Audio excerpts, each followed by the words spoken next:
3 erreurs à éviter quand on veut redonner du sens au travail.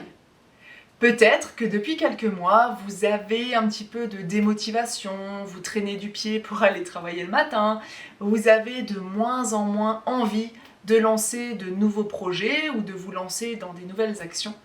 Peut-être aussi que justement tout cet environnement en ce moment, où on entend des reconversions, des réorientations, des personnes qui s'interrogent sur le sens de leur métier, le sens de leur vie de manière générale, peut-être que ça vous fait réfléchir et vous êtes rentré dans un cheminement, dans une réflexion où vous vous demandez s'il y a toujours du sens dans votre travail.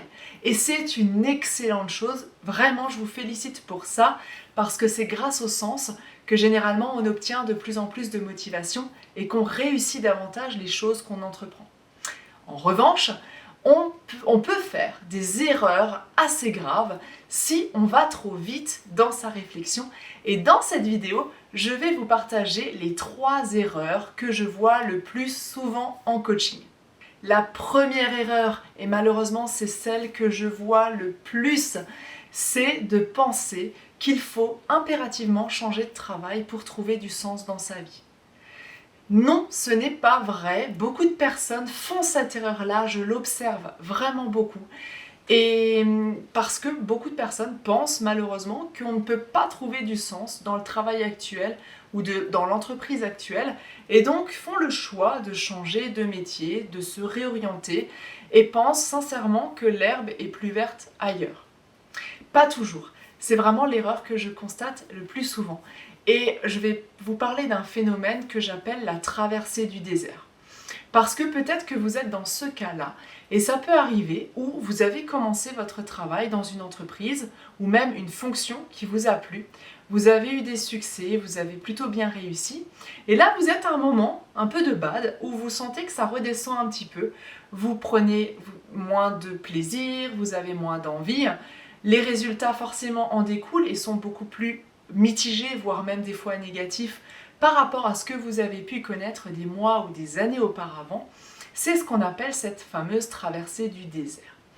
Vous avez réussi à un moment donné, et là, vous vous retrouvez au creux de la vague, et vous ne voyez que l'aspect négatif. Il y a des choses qui vous gonflent, il y a des choses que vous n'aimez plus faire, vous allez mettre tout votre focus sur ce qui ne vous plaît plus, parce que vous êtes justement dans cette période de bad. Et c'est normal, ça arrive à tout le monde. Je vais vous donner un exemple. Prenez un acteur hollywoodien, celui que vous voulez, qui a fait un super film, qui a été connu, qui a eu des récompenses, des Oscars, il a été vraiment numéro 1 dans le top des célébrités pendant un temps, parce qu'il a réussi les films qu'il a entrepris. Et puis tout à coup, cette personne-là, on ne l'entend plus pendant des années, pendant des fois même de longues années, et cette personne-là, elle a pris du temps pour se remettre en question, pour faire des petits films qui n'ont pas percé, qui n'ont pas réussi. Et puis tout d'un coup, après 5, 10, des fois même 15 ans, ce même acteur va redécouvrir de nouveau la célébrité. Et cette période de bad-là, qui peut être courte ou très longue dans certains cas, et ça dépend des personnes, c'est ce qu'on appelle la traversée du désert. Il ne faut pas tout remettre en question quand on est justement dans cette traversée-là, parce que souvent vous prenez des mauvaises décisions, parce que vous allez regarder justement tout ce qui est négatif, tout ce qui ne vous plaît pas à ce moment-là, et vous allez complètement oublier ce qui vous a plu à un moment donné. Donc sachez juste que quand vous êtes dans cette traversée du désert, c'est bien de se remettre en question, mais il faut le faire du coup de manière très transversale et de manière globale. Ne prenez pas en compte que ce qui ne va pas, voyez aussi ce qui allait à un moment donné et ce qui va encore aujourd'hui, pour pouvoir sortir doucement de cette traversée du désert, période d'introspection en général, de remise en question. Et généralement, quand on y sort, on a la période de renaissance. C'est cette période-là où vous vous dites, ok, je ne suis pas forcément bien en ce moment, comment est-ce que je peux faire pour renaître, pour rebondir et donner une nouvelle dynamique à ma carrière professionnelle ou à ma vie de manière plus générale. Et là, l'important, c'est de communiquer. c'est de parler avec votre entourage, parler avec votre responsable, vos collègues, vos employés, votre manager, pour voir quelles sont les issues possibles. Parce qu'il y a toujours des issues possibles dans la traversée du désert. Et une des issues peut être effectivement de vous réorienter, mais pas que. Si vous partagez des bons moments, des communications avec votre manager, votre responsable, peut-être que vous allez aussi pouvoir lui dire voilà ce que je n'aime plus aujourd'hui dans mon métier, voilà ce que j'aimerais faire, voilà ce qui me fait vraiment triper, voilà ce que j'adore, voilà là où je prends du plaisir, et voilà là où maintenant je m'ennuie un petit peu plus. Et de plus en plus, dans les entreprises, on arrive à voir des mobilités internes, voir des postes qui évoluent justement en fonction des désirs des uns et des autres et des opportunités qu'il y a dans l'entreprise, bien sûr, on ne va pas se le cacher. Mais justement, le fait d'en parler va vous permettre d'ouvrir justement toutes les opportunités possibles et donc de renaître pour que vous puissiez rebondir de la meilleure façon possible. La deuxième erreur, c'est de croire que c'est le travail que vous faites qui vous donne du sens. On parle bien sûr de sens. Le sens, c'est quoi? C'est de savoir pourquoi on fait les choses. Ce n'est pas votre travail qui va vous donner du sens, mais c'est bien l'intention que vous donnez à votre travail qui va vous donner du sens. Ça veut dire quoi? Ça veut dire que peu importe les missions que vous pouvez avoir, le travail que vous allez faire, c'est le sens que vous donnez à ce que vous faites qui va justement vous donner plus de valeur et qui va vous permettre de contribuer à quelque chose de plus grand. Je parle souvent de la notion du pourquoi. Pourquoi vous faites les choses? Et c'est là où vous pouvez peut-être vous autoriser un moment d'introspection, un moment de réflexion et de vous demander mais pour quelle raison, pour quelle motivation profonde faites-vous ce métier-là? Si vous êtes comptable, dirigeant d'entreprise, assistante sociale, il y a une raison profonde, une intention, une contribution au monde que vous voulez transmettre qui est bien plus importante que seul un métier. Et je vous invite à découvrir vraiment les raisons profondes de votre métier pour que vous puissiez comprendre les raisons profondes de ce que vous faites et de votre métier. Et c'est comme ça finalement que vous arriverez à donner du sens dans tout ce que vous faites de manière générale.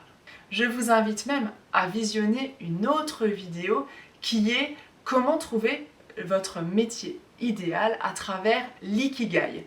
C'est une vidéo complémentaire et qui vous permettra de vous interroger si justement le métier que vous faites en ce moment est le métier idéal ou en tout cas c'est celui qui vous permet justement de donner du sens à votre contribution, de donner du sens à votre vie de manière générale.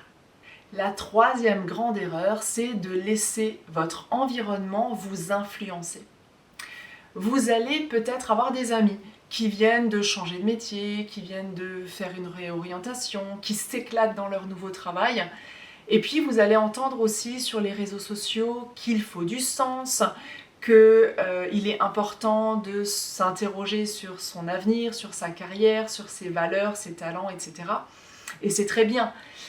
En revanche, attention à ne pas tomber dans cette erreur, justement de vous laisser trop influencer par cet environnement. Enlevez-vous, isolez-vous du bruit, de cette pollution extérieure. Le bruit, c'est vraiment ces amis qui parlent tout le temps de leur expérience qui leur est propre et que vous ne pouvez pas dupliquer. Le bruit, ça va être aussi tout ce que vous entendez et lisez sur les réseaux sociaux qui peuvent vous inspirer, mais que, encore une fois, vous ne pouvez pas forcément dupliquer en fonction de votre situation actuelle. Donc, isolez-vous, assainissez votre cerveau, vos pensées par rapport à votre environnement.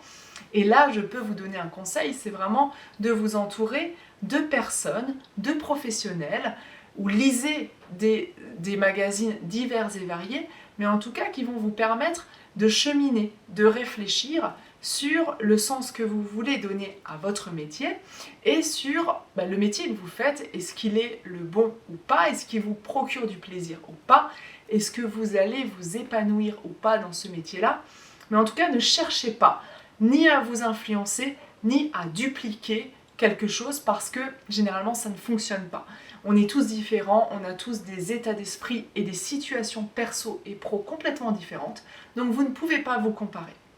En revanche, vous pouvez vous entourer, et je vous invite même à regarder dans la description de cette vidéo, il y a un lien pour prendre rendez-vous avec moi, et je vous invite à prendre 15 minutes de votre temps, et ensemble, nous allons échanger sur vos objectifs, ou en tout cas vos challenges qui vous posent aujourd'hui un problème ou une difficulté.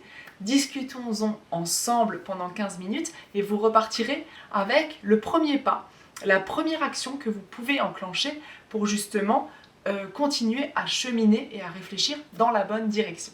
Bienvenue sur ma chaîne YouTube, je suis Stéphanie, une ancienne directrice des ressources humaines, devenue conférencière et coach professionnel.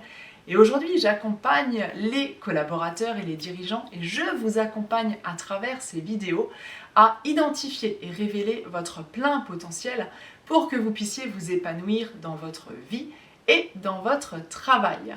Si vous aimez ces vidéos, n'hésitez pas à liker, à les commenter, j'y répondrai avec le plus grand intérêt. Et surtout, partagez-les, ce sont des ressources gratuites. Ces ressources et ces vidéos peuvent aider votre entourage. Alors partagez à fond ces vidéos si elles vous ont été utiles.